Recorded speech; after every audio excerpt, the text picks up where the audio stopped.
regularización. Absurdo totalmente. En todo caso, tendrían que ser parejos. Pero además hay que tomar en cuenta que ya está saliendo el peine. Hay una serie de organizaciones privadas, particulares, sin ningún prestigio académico, que están ya haciendo de la evaluación un negocio. Aquí tenemos un ejemplo de una de esas tantas organizaciones que por módicos 5,000 pesos ofrece cursos de capacitación a los docentes. Este folleto me lo pasó uno de los profesores aquí en la ciudad de Querétaro, en donde se les ofrece formación para presentar el examen. En primera, como ya dijimos, hay que tomar en cuenta que aunque acrediten ese examen, de nada les va a servir por la categoría de idoneidad temporal. Pero por otro lado, había que cuestionarnos por qué estas organizaciones que no tienen una trayectoria académica consolidada, porque no estamos hablando de los grandes centros de investigación en México, ni tampoco estamos hablando de las universidades con prestigio, ni tampoco estamos hablando de posgrados de calidad, se dedican a formar docentes para preparar el examen. Es extremadamente grave, y esto es un testimonio de uno de los profesores que acudió a este tipo de universidades privadas, que comentó que los profesores no están recibiendo la información pertinente para preparar el examen. Preguntó a uno de los instructores que cómo le hacían para prepararlo si ellos no tenían información, y la respuesta del instructor fue que ellos sí tenían la información. Ante la pregunta ¿y por qué ustedes sí tienen información y nosotros no?, la respuesta del instructor fue pues porque mi institución tiene canal directo con el INE, Instituto Nacional de Evaluación Educativa. Lo que ya permite vislumbrar que aquí va a haber una serie de negocios de corrupción, que empieza a caracterizarse esta reforma educativa como un burdo negocio para una serie de organismos no preparados, que quizás se pueda llegar al extremo de que cuenten con las respuestas de los exámenes y que se dediquen simplemente a pasar esas respuestas a los profesores con el único objetivo de acreditar la evaluación. Y en este caso yo creo que como ciudadanos no lo podemos permitir. Por otro lado, el artículo 2º transitorio pretende derogar todos los derechos adquiridos. Es verdaderamente absurdo y es una aberración jurídica que se publiquen artículos transitorios como este, donde dice se derogan las disposiciones que se opongan a este derecho. Y básicamente tenemos dos leyes fundamentales que se oponen a esta ley, que es la Constitución y es la Ley Federal del Trabajo. Es una aberración jurídica que alguien publique una ley. Estamos hablando de decenas de años después de publicadas otra ley y simplemente diga yo derogo a todo lo que se oponga a este decreto. Esta es una reforma laboral que es una reforma represiva. Efectivamente, el artículo 67 señala que la interpretación de la ley para efectos administrativos corresponde al instituto, se refiere al INE, y a la Secretaría, se refiere a la Secretaría de Educación Pública. Esto va a dejar en la indefensión total a los maestros, y más adelante vamos a ver la recaída pesada que tiene esta situación de que la interpretación de la ley sea unilateral, porque deja fuera cualquier proceso bilateral, entre otras cosas la defensa colectiva y por supuesto la intervención de los sindicatos. Por otro lado, el artículo 75 señala que cuando un profesor sea acusado de alguna infracción, se le va a dar un plazo de 10 días hábiles para demostrar su inocencia y que proporcione pruebas de su inocencia. Pero curiosamente, quien va a tomar la determinación de si el profesor es culpable o no, es la misma autoridad que lo acusó, lo que es un verdadero absurdo, porque esto va a convertir a ciertas personas en juez y parte. Por supuesto, se van a abrir las puertas de una discrecionalidad absoluta. Por otro lado, el artículo 74 señala que no va a haber necesidad de que haya resolución previa de los tribunales federales de conciliación y arbitraje o sus equivalentes en las entidades federativas, que son las juntas locales de conciliación y arbitraje. Como podemos observar, nada más con estos ejemplos se está dejando en la indefensión total a los maestros, porque no se van a poder defender de manera colectiva. Se les va a arrinconar para una defensa que es netamente individual. Por otro lado, tenemos que ver cuáles van a ser los resultados. Los resultados de una reforma de este tipo va a ser la precariedad permanente en el sector educativo, porque ningún profesor va a tener asegurado su empleo como sucedía hasta ahora. La pregunta clave que nos tenemos que hacer los mexicanos es si una persona o un maestro no va a tener su trabajo asegurado, ¿qué lo va a llevar a prepararse? ¿Cómo va a estudiar un posgrado, por ejemplo, una maestría o un doctorado, si ni siquiera tiene garantizado el empleo? Esto es una cuestión absurda porque esto va a llevar totalmente a lo contrario de la calidad en la educación. No se puede dar calidad con maestros que viven permanentemente en la precariedad, en la incertidumbre y que se van a convertir en víctimas de gente que puede de alguna manera obligarlos a abandonar el sistema educativo. Y esta no es una ficción, este esquema ya se aplica en Chile. Según el Sapo, es la pedrada. Pueblos organizados en Europa, Francia, Alemania, una ley como este tipo ni siquiera intentarían ponerla, ni siquiera intentarían. ¿Por qué? Porque este esquema de evaluación es una imposición específicamente de la OCDE y prueban con aquellos pueblos que son más susceptibles de aceptar este tipo de aberraciones jurídicas. Uno de esos casos es Chile, donde hay que tomar en cuenta que después de una dictadura militar de Augusto Pinochet, heredan un sistema del que es muy difícil zafarse, a pesar de que ahora existen elecciones de manera regular. Es el caso de una noticia en Chile, donde por mala evaluación docente, 103 profesores se deben de ir del sistema, y hay que tomar en cuenta que este esquema ya se aplicó en México. Entonces, sucede que esta noticia en Chile, por ejemplo, tenemos que con respecto a los resultados de la evaluación docente, y aquí interviene el caso de la situación de la interpretación unilateral de la ley, es que en cualquier momento, como sucede en Chile, les pueden cambiar el concepto de categoría. En México ya se hicieron 2 evaluaciones. Por un lado, ya se evaluó de manera voluntaria a aquellos profesores que quisieron acceder a cargos directivos y reprobó prácticamente la mitad. Y se supone que eran los mejores. Eso quiere decir que más o menos la mitad va a acreditar, la mitad va a reprobar. Pero tenemos esta otra noticia del estado de Querétaro, en donde el secretario de Educación, el ex secretario de Educación, hasta antes del cambio de gobierno, prácticamente presumía de que Querétaro obtuvo el primer lugar en maestros idóneos. Si más o menos vamos a revisar la nota, en esta nota se señala que a nivel nacional prácticamente también la mitad de los profesores no acreditó.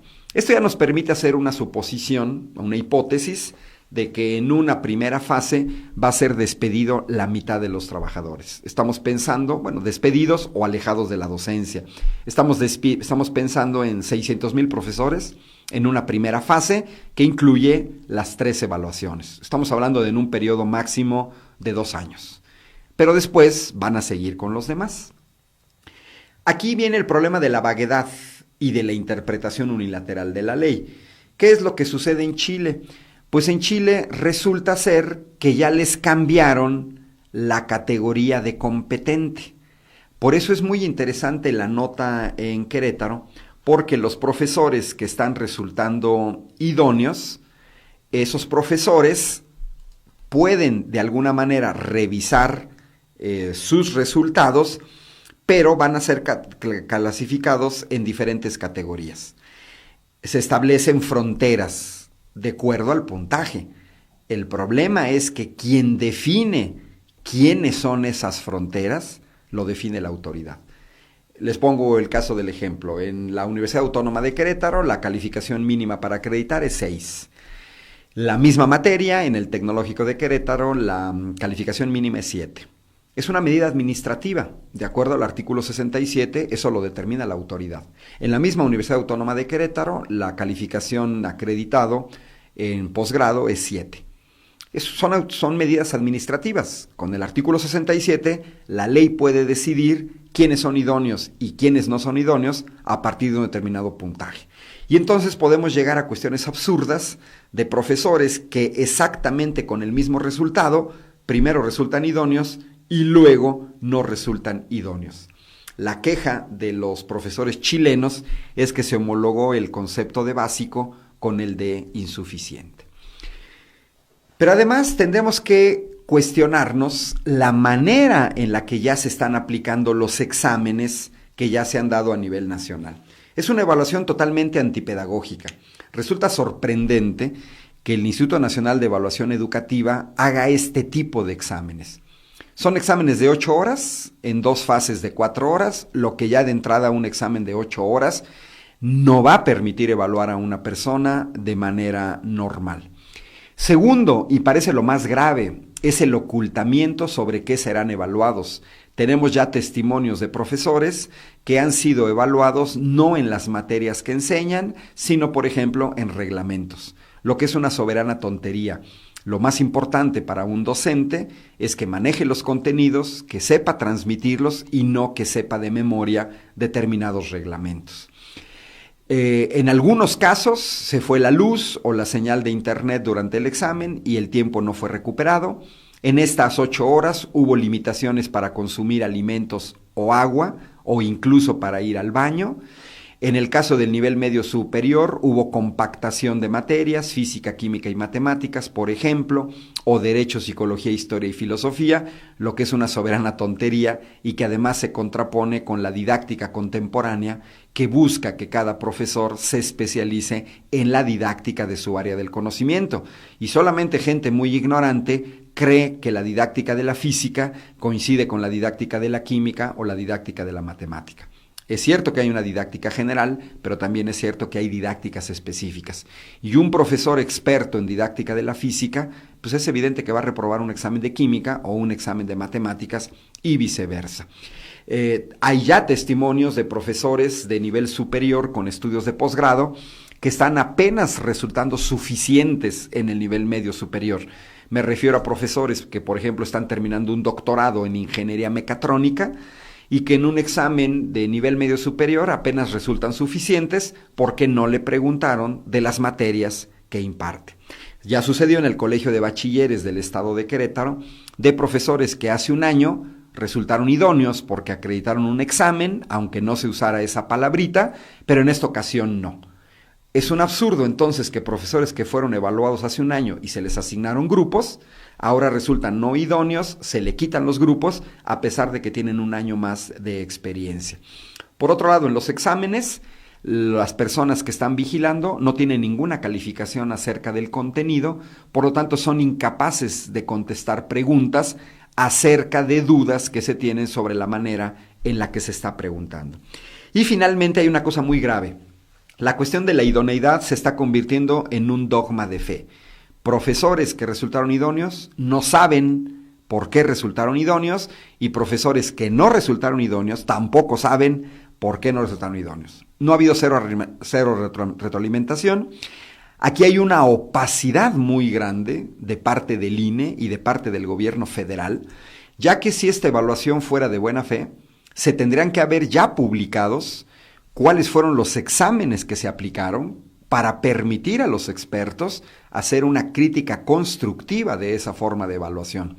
Pero el hecho de que a los profesores no se les dé retroalimentación puntual de cuáles fueron sus respuestas erradas, permite ya intuir que estamos ante una evaluación oscura que se va a usar simplemente como pretexto para despedir a la gente que se quiera despedir. Esto me recuerda mucho lo que sucedía en la Edad Media, en las iglesias italianas. Afuera de cada iglesia estaba la llamada boca de la verdad. Se hacía una acusación anónima a una persona, por ejemplo a una mujer, se le acusaba de ser bruja. Esa mujer tenía que meter su brazo en la boca de la verdad, detrás había un verdugo, ese verdugo con un hacha de vez en cuando cortaba manos. Había nada más 2 posibilidades: sacar el brazo con la mano, lo que significaba ser inocente, y sacar el brazo sin la mano, lo que significaba ser culpable y haber recibido el castigo. El problema es que sacar el brazo con la mano, pues simplemente duraba hasta la nueva acusación anónima. Aquí estamos ante una evaluación exactamente del mismo tipo. El profesor que saca su brazo con la mano resultó idóneo, sí, pero le va a durar nada más hasta la siguiente evaluación. Y lo más probable es que en algún momento saque el brazo ya sin la mano.